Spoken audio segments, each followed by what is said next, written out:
Pemirsa, sebuah money changer di Jalan Walter Monginsi di Kota Manado diduga dirampok siang tadi. Seorang pemilik yang mengalami luka di bagian kepala langsung dilarikan ke rumah sakit.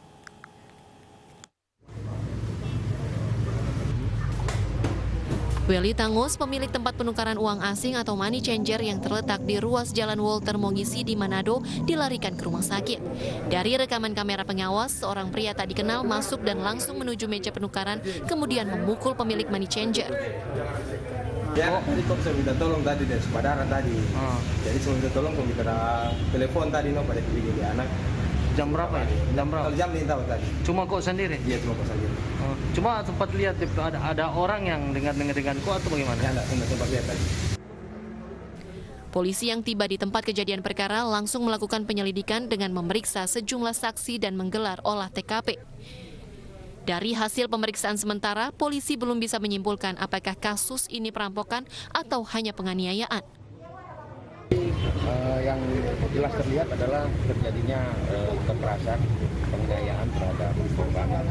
Tapi kalau untuk perampokannya kita belum bisa tahu kerugiannya seperti apa.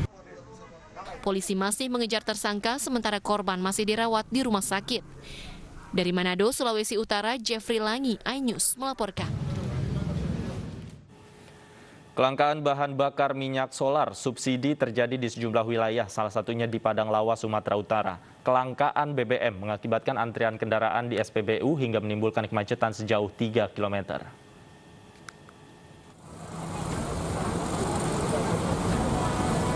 Kelangkaan BBM jenis premium dan biosolar terjadi sejak sepekan di sejumlah SPBU, sehingga terjadi antrian ratusan kendaraan di sejumlah SPBU di Kabupaten Padang Lawas, Sumatera Utara. Sementara di SPBU Ujung Batu, Kecamatan Sosa, kendaraan jenis truk dan tronton berebut untuk mengisi BBM sehingga timbulkan antrian hingga 3 km.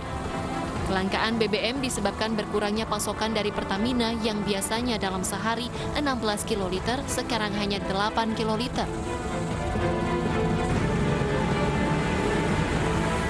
Sementara di wilayah Kabupaten Tuban, Jawa Timur, keterbatasan bahan bakar minyak jenis solar juga terjadi. Sejumlah SPBU di dalam kota maupun sepanjang jalur nasional Pantura kehabisan stok BBM. Akibatnya terjadi antrian kendaraan pemburu solar di sejumlah SPBU yang masih memiliki stok. Sementara akibat ketiadaan pasokan solar, pengelola SPBU terpaksa hanya melayani pembelian Pertalite dan Pertamax. Dari Padang Lawas, Sumatera Utara, Warsono, dan Tuban, Jawa Timur, Pipit Wibawanto, iNews melaporkan.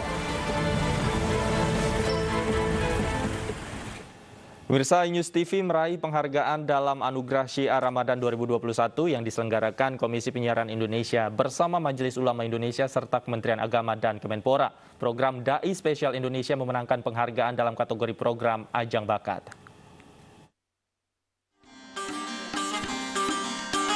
Dai Spesial Indonesia 2021 merupakan program pencarian bakat pendakwah cilik dengan kebutuhan khusus dari berbagai provinsi di Indonesia ini berhasil menyingkirkan 4 nominasi lainnya dalam kategori ajang bakat dalam Anugerah Syiar Ramadan 2021 siang tadi. Penghargaan diterima langsung oleh eksekutif produser program Dai Spesial Indonesia 2021, Sigit Saputro. Kemenangan Dai Spesial Indonesia 2021 ini diraih melalui proses yang ketat untuk kategori penghargaan ajang bakat. Ya, alhamdulillah kita sebagai tim produksi luar biasa gembira dan bahagia. Puji syukur, ini program pertama di iNews dan dapat penghargaan luar biasa dari KPI, MUI, Kemenak, serta RRI. Penghargaan yang diselenggarakan Komisi Penyiaran Indonesia ini merupakan wujud apresiasi terhadap lembaga penyiaran yang konsisten menghadirkan siaran yang selaras dengan nilai semangat dan spiritualitas Ramadan. Dengan melombakan 14 kategori program, sebanyak 84 program siaran yang berasal dari 14 stasiun TV berjaringan dan radio. Dari Jakarta, Bunga Cinka, Edi Nugroho, iNews melaporkan.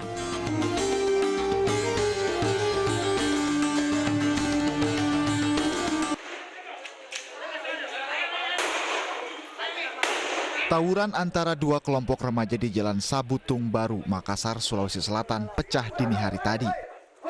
Kedua kelompok saling serang menggunakan batu dan anak panah. Polisi yang tiba di lokasi sempat diserang para pelaku tawuran. Tawuran dapat dibubarkan usai polisi melepaskan tembakan peringatan dan gas air mata. Bukan penembakan gas air mata karena di lokasi kami mendapat perlawanan dari para pelaku. Dilakukan pembubaran, warga berusaha melindungi para pelaku. Seluruh pelaku tawuran pun kabur. Polisi kini memburu 2 kelompok pemuda yang terlibat tawuran dan memperketat pengamanan di sejumlah lokasi. Dari Makassar, Sulawesi Selatan, Leo Muhammad Nur, iNews melaporkan.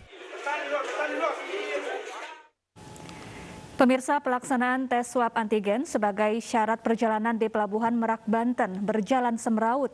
Puluhan calon penumpang menyerobot antrean karena ingin segera bisa masuk ke kapal laut.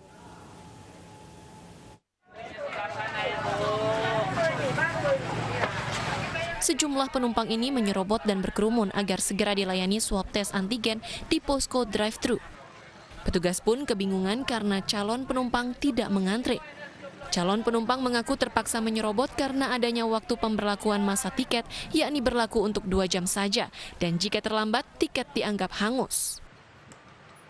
Di depan sana tadi gratis, cuman ditolak. Suruh kemari biar nggak ngantri. Sampai di sini bayar, di sini 80. Buset, banyak banget, Pak. Waduh, terganggu banget ini. Nggak etis sebenarnya ini kalau kayak gini nih, Pak.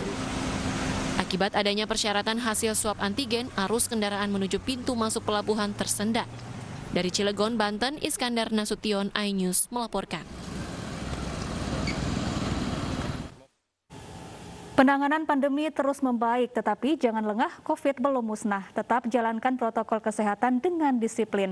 Lengkapi kekebalan dengan vaksinasi, agar aktivitas kembali normal, bisa sekolah, bisa kuliah. Aktivitas berjalan, ekonomi bergerak. Untuk Indonesia sehat dan tangguh, ayo pakai masker, ayo cepat vaksin. Kita ke informasi selanjutnya, pemirsa. Polisi menetapkan 13 orang tersangka kasus pinjaman online ilegal. Para tersangka ditangkap di 5 lokasi berbeda di wilayah Jakarta.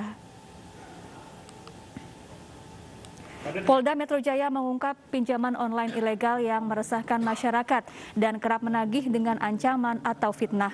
Selain itu, pinjaman online ilegal juga menetapkan bunga yang sangat tinggi.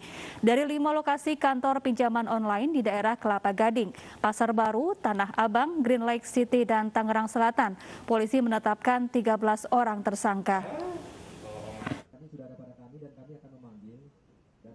SMS, kemudian juga lagi melalui media sosial daripada korban-korbannya dengan ancaman-ancaman yang dia berikan.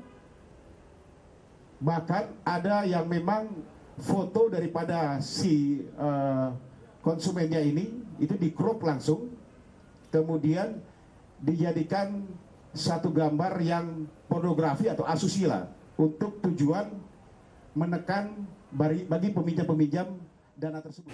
Sementara itu, pemerintah akan menindak tegas para pelaku pinjaman online ilegal yang meresahkan masyarakat. Para korban diminta melapor ke polisi jika mendapat ancaman dan pemerasan dari pinjol tersebut. Dalam konferensi pers yang digelar Menko Polhukam Mahfud MD bersama Kabareskrim Polri dan LPSK menyatakan ancaman dan pemerasan yang dilakukan pinjaman online ilegal bisa dijerat pidana. Kabareskrim Polri Komjen Agus Andrianto menyatakan saat ini pihaknya telah mengungkap 13 kasus pinjol ilegal dan menetapkan 57 orang sebagai tersangka di seluruh Indonesia.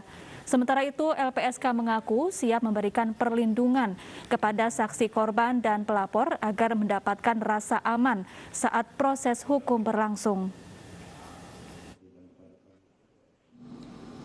Secara perdata, kami sementara ini menganggap itu tidak memenuhi syarat karena syarat terutama syarat subjektifnya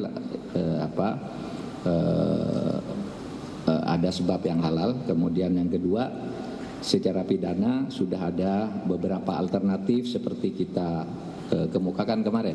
Kemungkinan undang-undang ITE, di undang-undang ITE itu bisa ada pasal 27, pasal 29, pasal 32. Nah, yang pasal 27 itu misalnya penyebaran foto-foto tidak senonoh, foto-foto porno yang sebar untuk mengancam orang agar malu.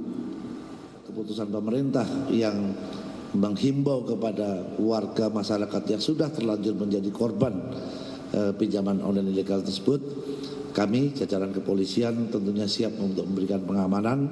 Saya sudah atas perintah Bapak Kapolri, kami sudah menerbitkan TR, telegram kepada seluruh Polda untuk memberikan respon cepat.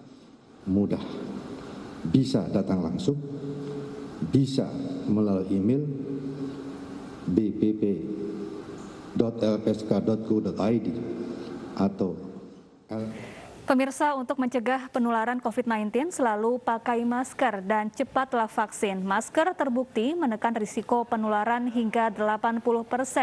Vaksinasi meminimalisir risiko kematian hingga 73%. Untuk itu ayo pakai masker dan ayo cepat vaksin. Bukan begitu, Davi?